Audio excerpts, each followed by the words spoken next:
Now, please welcome to the stage from the College of Liberal Arts, Dr. Anita Tijerina Revilla, Associate Professor and Chair of the Department of Interdisciplinary Gender and Ethnic Studies. Hi everyone, welcome. Saludos a todos y todas, bienvenidos y bienvenidas.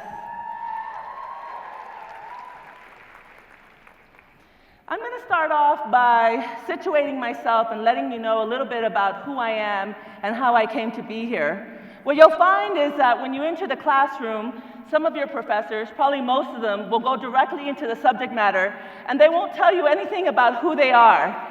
But I happen to think, like many feminists and many social justice scholars, that what happens outside of the classroom is really relevant to what's happening inside. In terms of how you hear me, in terms of how I teach you, who I am matters, and who you are matters to me.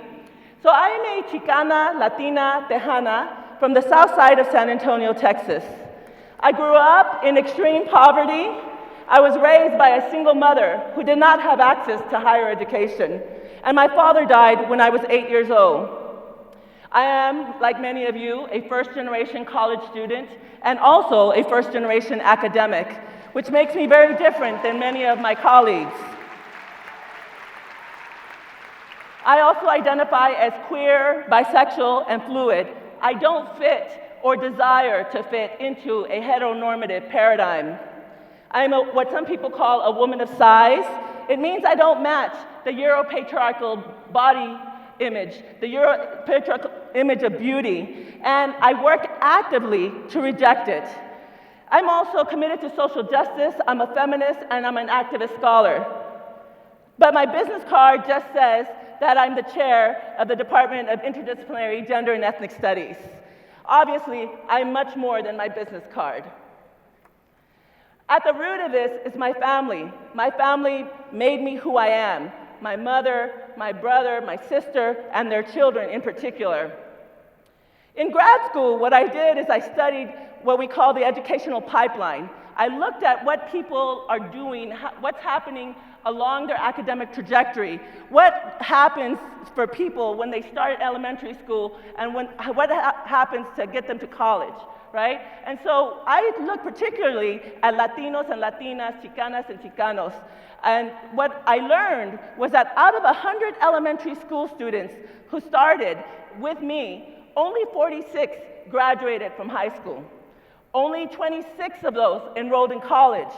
17% went to a community college. Only one of those transfers. So if you're from a community college, that's you. Congratulations. And 9 of those went on directly to a 4-year school. Out of all of those, Latinos and Latinas who started elementary school with me, or you perhaps, only 8 graduate with a bachelor's degree. Out of those, only 2 graduate with a professional degree. And less than 1% graduates with a PhD. That's me. I am less than 1% of my community.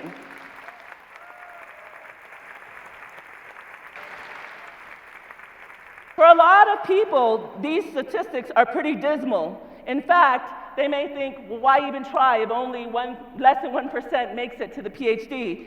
But for me, even though I didn't even know what a PhD was growing up, I never had met a PhD, I thought if just one person gets it, then maybe I should be that one person, right? And so for you, I hope that you can see yourself in this pipeline, because many of you, especially if you're a first-generation college student, especially if you come from a working class background, or if you're marginalized in any way in our community, your statistics are really similar to this. I like to take it back to my family. My brother, he had an undiagnosed learning disability, and so he left school. Some people would call that a dropout. We call it a push-out, because he was not adequately supported by the school system in order to continue. Same thing with my mother. She dropped out of high school because she got married, and they wouldn't allow her to go to school with her husband. And as a woman, she was expected to leave school and not my father. That is a push-out, not a dropout. My father made it for his associate's degree, and he got a degree in real estate. But my father grew up in extreme poverty and extreme violence and abuse in his home. And so he was, I think he had an undiagnosed mental illness as well, and he became an alcoholic. So as a result, he passed away at the age of 31 years old. Then you have my sister, who made it through college, was on the dean's list, and is very brilliant. However, she also grew up with depression. And at the age of 19, just about the time she was about to enter her senior year, she had her first mental health breakdown. And she is now diagnosed with bipolar and schizoaffective disorder. But as a result of our lack of health care, she wasn't able to continue with her education. And then you have me. I graduated with my bachelor's from Princeton University, my master's from Columbia, and my PhD from UCLA.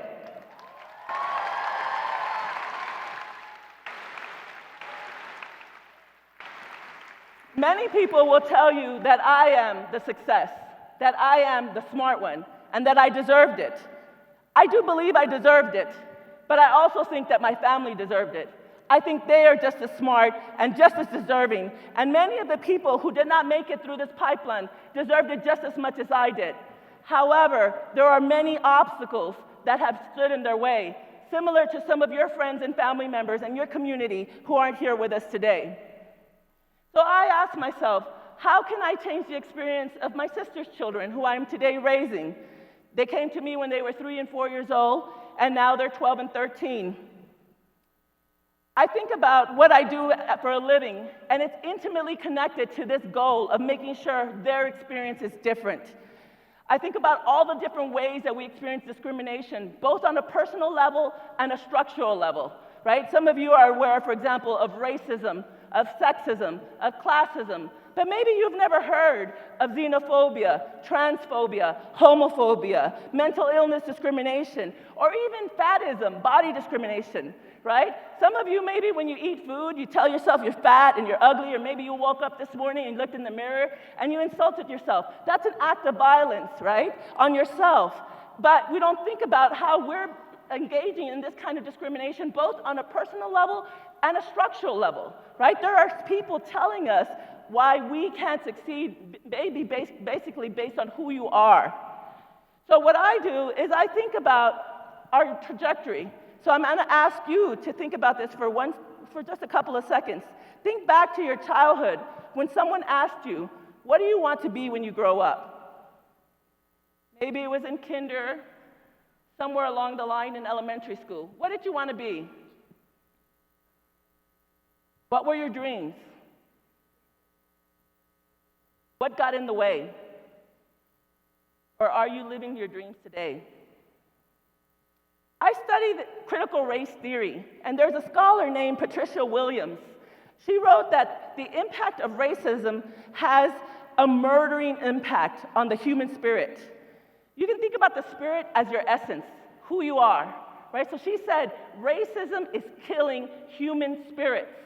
And what I argue is that our spirits and dreams can very easily be destroyed by all the wounds of the isms and phobias.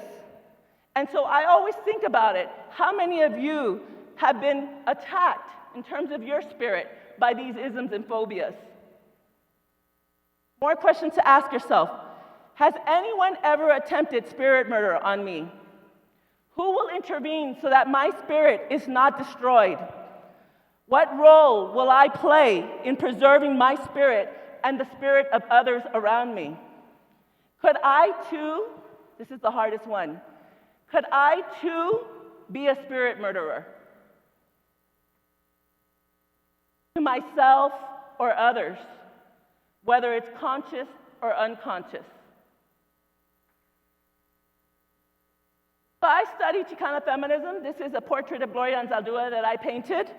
And what she says is that the act of not knowing, she calls it desconocimiento, we get to the point where we have a lack of consciousness, a lack of awareness about each other, about the world, about history. The lack of not knowing leads to ignorance, fear, and hatred. She says that many of us are undergoing a dismemberment. This is a picture of the Aztec goddess of the moon, Coyolxauhqui. And she says that many of us are undergoing a wounding and a dismemberment, where our bodies and our minds and our spirit, our society is being taken apart. It's being dismembered and fragmented.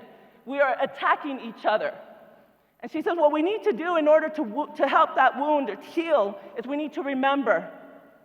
I argue that you can do that through laughter, creation, education, and healing, and most importantly, love, right? And sometimes it's going to be an ongoing cycle. You're going to be engaged in the wounding and in the remembering and in the healing, but try to focus on what brings you that healing as well.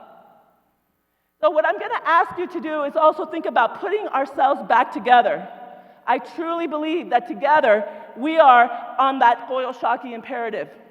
We engage in the process when we allow ourselves to love fiercely, to laugh, to create art, to dance, write poetry, tell stories, and sing songs. We do this shamelessly and with great connection to our truth and our authenticity. A lot of us are showing up to class sometimes not being our real selves. We walk the world inauthentically. And the way to put yourself back together is to walk authentically and help other people to do the same. I'd like to take a look really quickly at our current state. I believe that change is coming, but that the wound persists.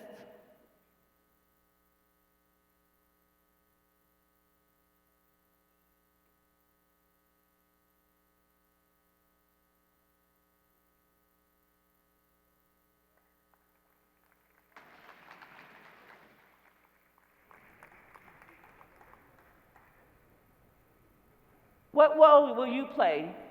This is a vision of the Koyoshaki remembered, put back together. She's still wounded, but she's in that process of healing. I ask you at your time at UNLV to consider how you will protect your spirit and how you will help to protect the spirit of others. Welcome to UNLV. Thank you, Dr. Revilla.